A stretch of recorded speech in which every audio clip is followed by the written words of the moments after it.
लेकिन लोग कहते हैं कि इस तरीके की भविष्यवाणियां तुक्का भी तो हो सकती हैं। हर महीने दुनिया में इतने सारे प्लेन क्रैश होते हैं, तो ऐसा कैसे हो सकता है कि इस तारीख से इस तारीख, वो तो होते ही है क्रैश। आप रोज 12 होता महीने है। का आज डेटा निकाल लीजिए। ठीक है, 28 जनवरी से 27 फरवरी हर अगले दिन प्लेन से रिलेटेड दुर्घटना।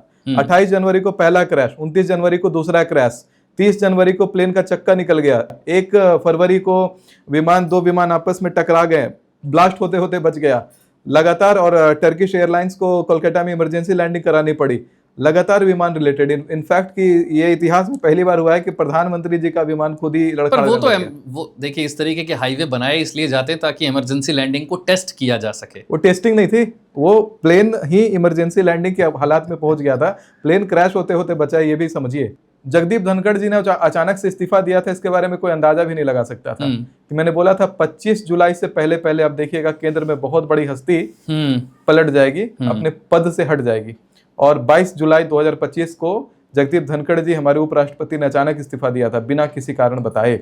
इसके बाद मैंने बोला था कि 25 जुलाई से लेकर के 25 जुलाई से 21 अगस्त के बीच में रशिया में भूकंप और चाइना में भूकंप। एग्जैक्टली 29 तारीख को रशिया चाइना भूकंप आता है। उत्तराखंड का लैंडस्लाइड का डेट मैंने बता रखा था, उसी ड्यूरेशन में वो भी होता है। बहुत सारी बड़ी घटनाएं। भारत और अमेरिका का संबंध बहुत अच्छा था, लेकिन मैंने 6 जनवरी 2025 को बोला हुआ था कि देखिएगा 29 तारीख को शनि का प्रवेश मीन राशि में होगा और भारत अमेरिका के संबंध गड़बड़ा जाएंगे। लोग नहीं मान रहे थे, लोग सोच रहे थे नहीं, भारत और अमेरिका 60 गांठ बढ़ा के चलने वाले हैं। संबंध अचानक खराब हुआ था और भारत पाकिस्तान का युद्ध होगा, वो भी मैंने बताया था, और युद्ध तुरंत हुआ था। पूरे दुनिया भर के एस्ट्रोलॉजर्स और एक्सपर्ट्स कह रहे थे कि यही विश्व युद्ध का तैयारी है, यही सब विश्व युद्ध शुरू होगा, भारत केंद्र बनेगा। मैंने बोला था बड़ा नहीं चलेगा, ये 10 अप्रैल को खत्म हो जाएगा। और 10 अप्रैल को एग्जैक्ट डेट देखिएगा, संधि हो गई थी। ये वीडियो सारे पड़े हैं, मेरे इंस्टाग्राम प्रोफाइल को खोली, भविष्यवाणियां लिखी हुई हैं। ये कहते हैं प्रत्यक्षम किम प्रमाणम। 1-2 भविष्यवाणी नहीं, मेरी 48 भविष्यवाणी 1 बाय 1 सारी उसी डेट को घटी है जितना मैंने कहा हुआ। अच्छा, जब कोविड आया उस समय ये सवाल पूछा गया कि दुनिया में इतने बड़े बड़े एस्ट्रोलॉजर हैं, किसी ने कोविड जैसे पैंडेमिक को लेकर कोई पहले प्रेडिक्शन नहीं किया कि एक ऐसी बीमारी आएगी। मैं एस्ट्रोलॉजी पे वीडियो नहीं बनाता था। मैं बिल्कुल मान गया आपकी बात, आप उस समय नहीं करते थे। क्या ऐसे किसी पैंडेमिक को लेकर अब भी दुनिया में एक डर बना हुआ है? अब भी आए दिन कहीं ना कहीं से ऐसे बयान आते हैं दुनिया के बड़े रिसर्चर्स के, वैज्ञानिकों के, कि फिर एक ऐसा ही पैंडेमिक आ सकता है। 26 में नहीं आएगा। 26 का गणना इस बारे में नहीं करता, पैंडेमिक आता हुआ नहीं दिखता है, लेकिन 2026 में इंटरनेशनल युद्ध होता हुआ जरूर दिखाई पड़ रहा है। काफी सारी कंट्रीज आपस में टकराएंगी। युद्ध तो ऑलरेडी चल रहे हैं, रशिया नहीं यार, यूरोप में शुरू होगा। यूरोप में नया टॉपिक को लेकर के यूरोपियन कंट्रीज आपस में टकराने वाली हैं। आप कह रहे हैं कि यूरोप के देश जो हैं वो आपस में ही एक दूसरे से लड़ने लग जाएंगे। जी हाँ, जी हाँ, जी हाँ, जी हाँ। इसका जो डेट है मैं बता रहा हूँ आपको, 13 अगस्त से 11 सितंबर के बीच में 2026। 11 से 12 सितंबर नहीं होगा और 13 अगस्त से 12 अगस्त नहीं होगा। 13 अगस्त से 11 सितंबर, इसी बीच में यूरोपियन कंट्रीज आपस में टकराएंगे। और उसका परिणाम क्या होगा? बहुत सारा युद्ध है, बहुत सारा आग है, बहुत कुछ है इसमें, बहुत केओस है। शेयर मार्केट भारत में भी हिल रहा होगा, बैंक हिल रहे होंगे उस समय, गृह युद्ध शुरू होगा। यूरोप के अंदर सिविल वॉर की शुरुआत होगी। ठीक है, लेकिन अब सवाल यहाँ पर यह आता है कि आपने कहा पैंडेमिक तो 2026 में नहीं है। मैं भारत सेंट्रिक आपकी भविष्यवाणियां जानना चाहता हूँ।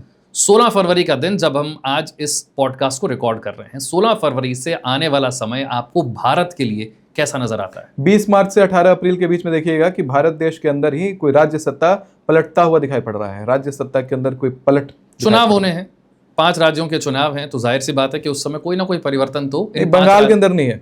बंगाल में ममता दीदी रहेंगी। असम में हेमंत ही रहेंगे, हेमंत जी ही रहेंगे। असम में हेमंत ही रहेंगे। कोई बदलाव उधर नहीं होगा, वो दोनों स्टेट। तो क्या आप जब कह रहे हैं सत्ता परिवर्तन, तो इन 5 राज्यों को लेकर के कह रहे हैं, या उसके अलावा जहां चुनाव होना है उसके अलावा जहां अचानक से सत्ता पलट का योग है? अचानक से सत्ता पलट का योग है। इसके साथ ही आप देखेंगे कि पूर्वी भारत में उस समय विद्रोह होगा, अग्निकांड होगा, ब्लास्ट तक का होने का योग है।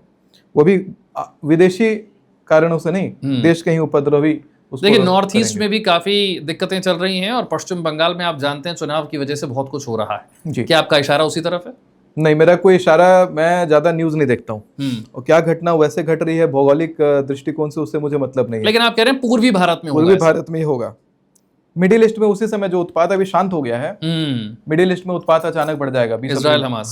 हाँ 20 मार्च के बाद, 20 मार्च के बाद उत्पात बढ़ जाएगा, जो शांत हो रहा है वो बढ़ेगा, ईरान में भी दिक्कत हो सकती है, अमेरिका ईरान पर अटैक की तैयारी और कर रहा है। 18 अप्रैल से 16 मई के बीच में उसी उत्पात का रिजल्ट रहेगा, मिडिल ईस्ट में सत्ता पलटेगा, सत्ता पलटेगी ईरान में, अभी सत्ता पलटेगा, फिर 16 जून से 14 ये मिडिल ईस्ट में ही है, मिडिल ईस्ट में फिर सत्ता पलटेगा, 2 बार सत्ता पलट का योग है, एग्जैक्ट इसी डेट ड्यूरेशन में है। इसी बीच में अगर मैं बताऊं कि सोना चांदी का जो भाव अभी नीचे जाने लगा है, वापस से ये गति पकड़ लेगा इसी बीच में। तो कुछ लोगों को लग रहा है कि 2025 में उनकी गाड़ी छूट गई है, इतना ज्यादा रिटर्न सोने और चांदी ने दिया, छूट गई अब गाड़ी। रेट बहुत बढ़ गया, तो लोग समझ नहीं पा रहे हैं कि अब इन्वेस्ट करें या ना करें, कहीं पैसा बर्बाद तो नहीं हो जाएगा, नहीं, कहीं अभी क्रैश तो इन्वेस्ट नहीं कर होगा। दीजिए, अभी वापस से बढ़ने वाला है। आपकी 20 मार्च से आपकी 18 क्या अप्रैल रेट को लेकर कोई प्रेडिक्शन है सोने 2.5 की? लाख क्रॉस कर जाएगा 2026 में जी हाँ। अंत होने से पहले जी हाँ, 2.5 लाख क्रॉस 2.5 लाख होगा। क्रॉस कर जाएगा। और आने वाले समय में लॉन्ग टर्म के लिए लॉन्ग टर्म इन्वेस्टमेंट बेस्ट है गोल्ड में, गॉड्स करेंसी है। मैं एक बात बताऊं, एक गेम हो गया बहुत बड़ा, लोग समझ नहीं पाए और पीछे से गेम हो गया है। गेम क्या हुआ कि अचानक से ये जो रेट बढ़ के 4.10 पहुंच गया था सिल्वर का, इसका एक बहुत बड़ा गेम ये बना कि लोग पैनिक होकर के, जैसे ही रेट गिरने लगा इसका तेजी से 60,000 65,000 का रेट से रेट गिरा, तो उस समय लोगों ने पैनिक होकर के अपना जो पुराना खानदानी रिजर्व था सिल्वर का, गोल्ड का, लोग निकाल करके बेच के आ गए। और बेच करके क्या मिला उनको, मैं धारक को फलाना रुपए अदा करने का वचन देता हूँ, एक वचन लेके आ गए वहां से नोट। अब देखिए क्या होगा कि इंटरनेशनल जियोपॉलिटिकल टेंशन जैसे ही बढ़ेगा तो लोग अब निर्धन हो चुके हैं और उनका पूरा धन है सरकार के पास में या इंटरनेशनल गवर्नमेंट, क्योंकि ये इंटरनेशनली हुआ है, नेशनल नहीं हुआ है, इंटरनेशनल लेवल पे ये चीज हुआ है। तो इंटरनेशनल गवर्नमेंट के पास जो भी चीजें तो सत्ता को कंट्रोल करेंगे, उसके पास अब लोगों का कंट्रोल है, क्योंकि लोग को 1 मिनट में चाहे तो वो भुखमरी से मार सकते हैं, किसी देश को भुखमरी से मार सकते हैं, क्योंकि जिसके पास गॉड्स करेंसी नहीं है, भगवान का दिया हुआ धन है नहीं जिसके पास, वो जो सरकार है, आपने देखा एप्स्टीन फाइल आया, ऐसा लगता है देख करके जैसे नर पिशाचों का शासन पूरी दुनिया पे चल रहा हो और पूरी दुनिया को कोई नकारात्मक शक्ति कंट्रोल करती हो, ऐसी चीजें हुई हैं और बहुत बड़ा केओस होने वाला है, तभी इतना बड़ा गेम खेला गया है। क्या केओस होने वाला है अभी देखिए ना, मार्च अप्रैल और मई अपने बैंकों में पैसा मत रखिएगा, मोटा पैसा अगर बैंक में है निकाल लीजिए, क्या होगा? उससे गोल्ड या सिल्वर खरीदे, बहुत बड़ा बैंक रिलेटेड केओस शुरू होने वाला है।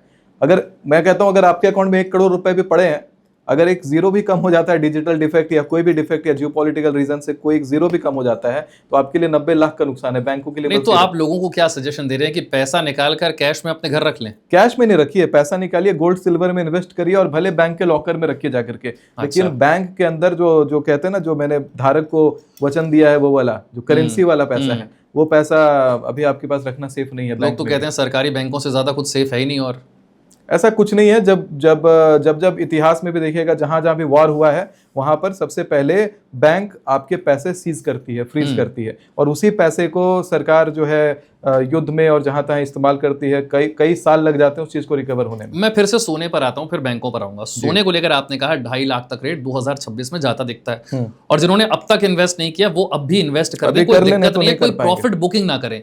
ये ना करें कि रेट बढ़ गया तो सोना बेच दिया, पैसा ले लिया और आपने सोचा कि मेरा प्रॉफिट हो गया, ये ना करें। आप सोना खरीद के रखें, ये फायदा देगा। चांदी चांदी भी